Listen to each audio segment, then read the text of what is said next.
I'm Gary Anthony Ramsay with your Our News Now Rewind. Stories making headlines for the week ending March 5th, 2011. Our top stories include: after avoiding a government shutdown, Democrats asked the president to take a stronger stance against the GOP in a high-stakes budget battle. In Florida, a judge rules a 2005 fatal police shooting of an unarmed man was a violation of his civil rights. A Seattle News reporter becomes the story as he steps in to save the life of a purported neo-Nazi. Tennis star Serena Williams is stricken with a blood clot in her lungs. A star BYU basketball player is bounced for having premarital sex with his girlfriend. And 20 years later, we remember the Rodney King beating. Our top story: lawmakers compromise to avoid a government shutdown, but Democrats and Republicans are still in their foxholes as the budget battle rages on. While the White House has urged both sides to work together to hammer out a permanent deal for the 2011 budget, some Democrats say Barack Obama has been too passive in this debate, allowing Republicans to set the agenda. The stopgap funding expires on Friday, March 18th. In Florida, a minor victory for the Obama administration after a judge there rules that health care reforms can move forward, even though a small part of the new legislation remains in limbo. U.S. District Judge Roger Vinson Thursday issued a stay on his January 31st ruling declaring the Obama administration's health care reform law unconstitutional. Vinson's actions give the administration 1 week to request an expedited appeal in the 11th Circuit. The suit before Vinson was brought by 26 states and the National Federation of Independent Business. Vinson, a Republican appointee, is the only judge to throw out the entire law. Another Republican-appointed judge has struck down parts of the law, while 3 judges appointed by Democrats have upheld it. Also in Florida, a judge rules that the 2005 shooting of an unarmed man was a violation of his civil rights. Rudy Morris died after he was shot in the back by a Miami-Dade cop. The 28-year-old was originally ID'd as a potential robbery suspect. After police followed him into a store, there was a short scuffle, according to investigators. But as Morris broke free and ran for the door, Officer Carol McKinnon fired, hitting Morris.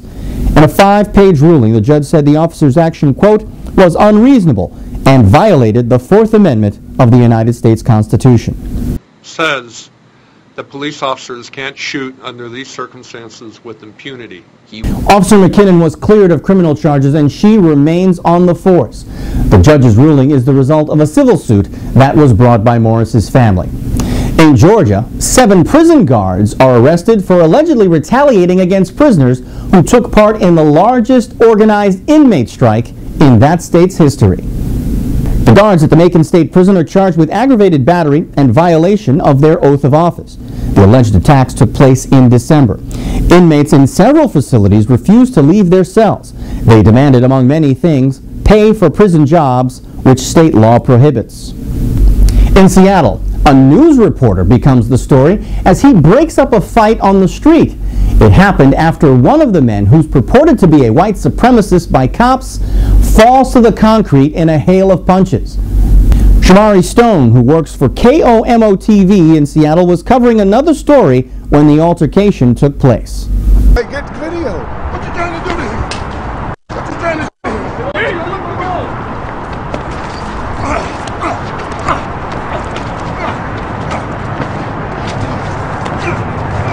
Hey, stop, man. You're going to hurt him, man.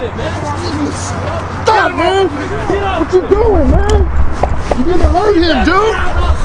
He's trying to rob us. Nah, man, you're just going to hurt him, dude. Let's go. Let's go. He's trying to rob us. Stop. Stop. Hey, stop that. Hurt him, man. Get him up. What are you doing? He's trying to rob. I know, but listen, you can hurt him if you keep pounding on his face like that. Stop. Stone told his KOMO TV colleagues after the attack he was told by cops that the losing combatant was possibly a white supremacist based on his swastika tattoos. He thanked me, and I said to him, remember to judge the man by his character and not the color of his skin. In California, no mercy for a company that state authorities say ripped off black churches after selling them so-called high-tech kiosks that didn't work at all. The California State Attorney General's office is seeking to recover some $800,000 that it says was defrauded from 33 African-American churches in Southern California. Prosecutors say it was part of a nationwide scam that also targeted black churches. In your Our News Now World Wrap, whether he stays or goes in Libya, Muammar Gaddafi will likely face human rights charges as the bloody crackdown on that country's revolution continues. Gaddafi forces are still in control of the country's northwest section after losing their grip on several large cities, including Benghazi. The U.S. has hinted at military intervention if Libyan forces continue to bomb and strafe their own people. Meanwhile, military planes from Western countries are being sent to Libya's Tunisian border to aid in the evacuation of people trying to leave the region. A new report from the UN says that warfare, or the threat of it, is keeping 28 million of the world's children, most of them in Africa, from receiving a proper education.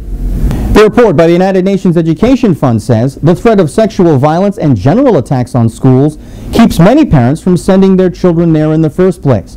The report also names 21 of the world's poorest developing countries which spend more on military budgets than primary education. The UN also issued a report on a story that you've seen extensive coverage on here at Our News Now, that of the ongoing crisis and potential civil war in the Ivory Coast. The UN Security Council said the ongoing dispute over who is president risks a resurgence of the civil war that erupted in 2002.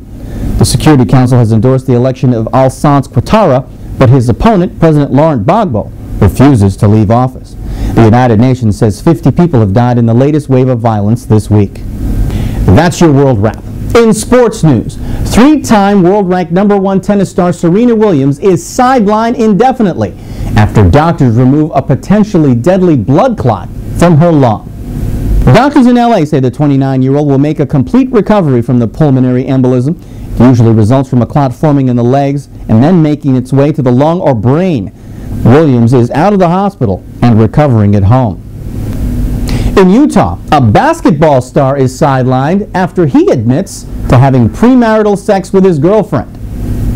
Brandon Davies is a sophomore at Brigham Young University. The 6'9" center is said to be in violation of the school's honor code, which has a premarital sex clause. The school is run by the Mormon Church. Davies helped power the Cougars to a #3 spot in the national rankings. After his departure, though, BYU was blown out by unranked New Mexico State 82-64 on the very next game. And finally, here in Our News Now, you can often find the most recent video clips of alleged acts of police brutality. But this week, we look back on probably the most famous one of all, the Rodney King beating. It was 20 years ago last week when a video camera would capture the world-renowned images. King was a then 25-year-old convicted robber who led police in a 100-mile-per-hour chase that ended on the streets of L.A. King would be hit more than 50 times by 4 white LAPD officers who also repeatedly stunned him with tasers. The video, however, was only the beginning. The 4 cops would eventually be charged with assault and went on to a trial in Simi Valley in 1992.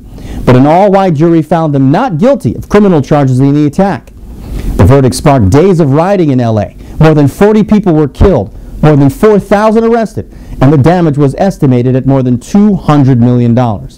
King, an admitted alcoholic, eventually prevailed in a multi-million-dollar lawsuit, entered drug rehab several times, including a stint on Celebrity Rehab. He's now engaged to marry a woman who was a juror in his civil case against the city. For a complete check of any of the stories you've seen on The Rewind, remember, as always, go to the bottom of the webpage, find the link of the story you'd like to see, and click your way through. That's your Our News Now Rewind for this week. I'm Gary Anthony Ramsay.